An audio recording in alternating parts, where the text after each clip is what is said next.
बोलिए वृंदावन बिहारी लाल की जय।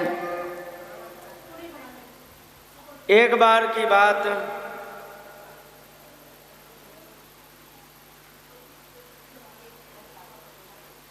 कि सांब ने दुर्योधन की पुत्री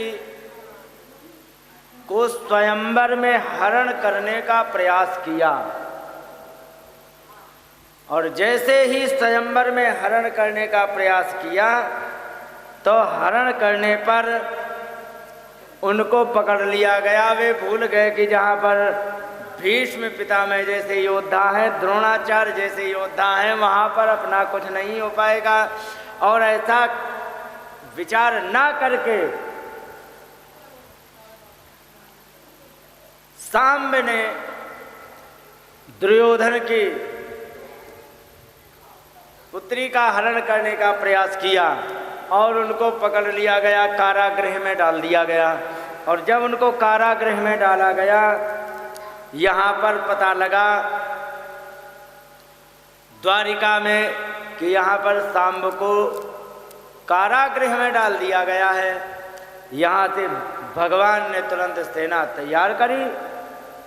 सेना जब तैयार करी तो यहाँ पर उन्होंने, बलराम ने देखा, कहाँ जा रहे हो?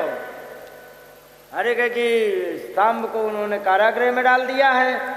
क्योंकि अच्छा, कारागृह में डाल दिया? क्योंकि हाँ। तो कहाँ जा रहे हो? युद्ध करके उसको छुड़ाने जा रहे। बलराम कहने लगे कि क्यों, ऐसा नहीं हो सकता क्या जैसे कि युद्ध भी ना करना पड़े और सांब को भी छुड़ा के ले आए? भगवान जान गए दुर्योधन शिष्य है इनका, शिष्य प्रियता जो है ना वो बोल रही है इनकी। भगवान ने कहा कि कोई परेशानी नहीं है, यदि बिना युद्ध करे आ जाए तो और अच्छी बात है। क्योंकि हम जा रहे, क्योंकि ठीक जाओ। अब यहाँ पर उद्धव जी को भेजा राजसभा में। उद्धवम प्रेषयामास धृतराष्ट्रम बुभुत्सव।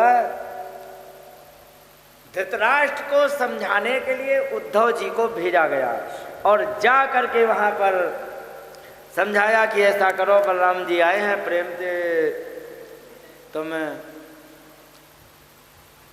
सांब को छोड़ दो, अच्छी बात है। लेकिन यहाँ पर प्रेम की भाषा समझने वाले नहीं। यहाँ पर वो कहने लगे कि अच्छा, तुम हमें आज्ञा देने लग गए। कब से तुम आज्ञा देने लग गए? कहने लगे आरुक्षन्तु पाण्डवः शिरो मुकुट सेवितान। कहने लगे कि देखो, आज ये जिन सिरों पर मुकुट सजाए जाते हैं, आज ये उपानत, उपानत कहते जूता को, आज देखो ये जूता हमारे सिर पर आ रहा है। और इस प्रकार की भाषा जिस समय बलराम जी के लिए कही, उन्होंने तुरंत लिया, हलमूसर खींच दिया। बैठे थे गंगा जी के किनारे। हस्तिनापुर में गंगा जी भी हैं और यमुना जी भी हैं। गंगा जी के किनारे बैठे थे तो खींच दिया, तो एक ही बार में हस्तिनापुर भड़बड़ा के गंगा जी में गिरने लगा। तब सब लोग वहां पर जा करके हाथ जोड़ने लग गए। बलराम ने सोचा कि इनको प्रेम की भाषा कभी समझ में आए ही नहीं, इसीलिए इन्होंने कहा कि तेषाम ही प्रशमो दंडः पशूनाम लकुटो यथा।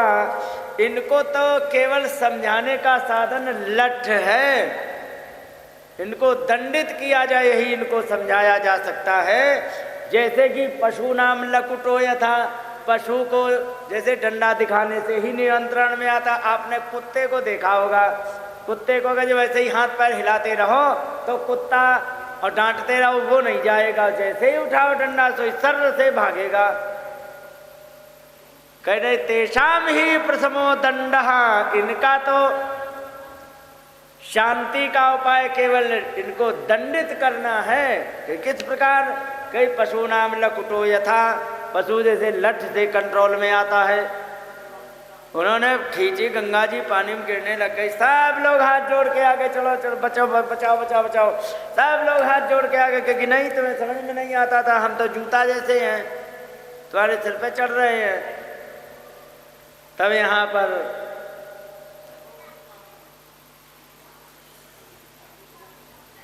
कहने लगे सब जा करके, राम राम खिलाधार प्रभावम ना विदामते। हे राम हे अखिल आधार, सबके आधार, मैंने तुम्हारे प्रभाव को नहीं समझा, मैंने तो मुझसे गलती हो गई है।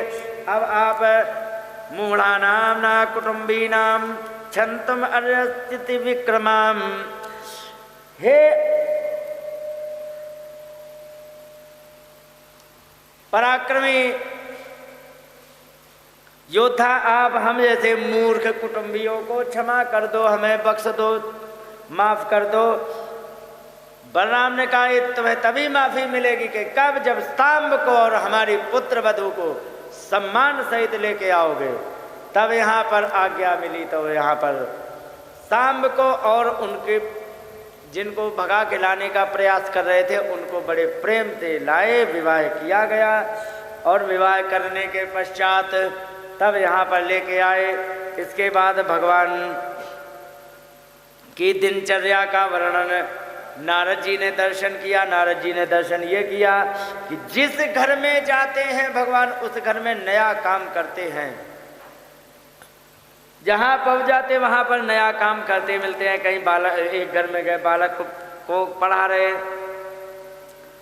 दूसरे घर में गए तो कहीं उपदेश दे रहे, तीसरे घर में गए तो कहीं भोजन पा रहे हैं, कहीं चौथे घर में गए तो कहीं की संध्या वंदन कर रहे। सब जगह भगवान अलग अलग कर्मों को कर रहे हैं और इस प्रकार से उनका जीवन चल रहा है।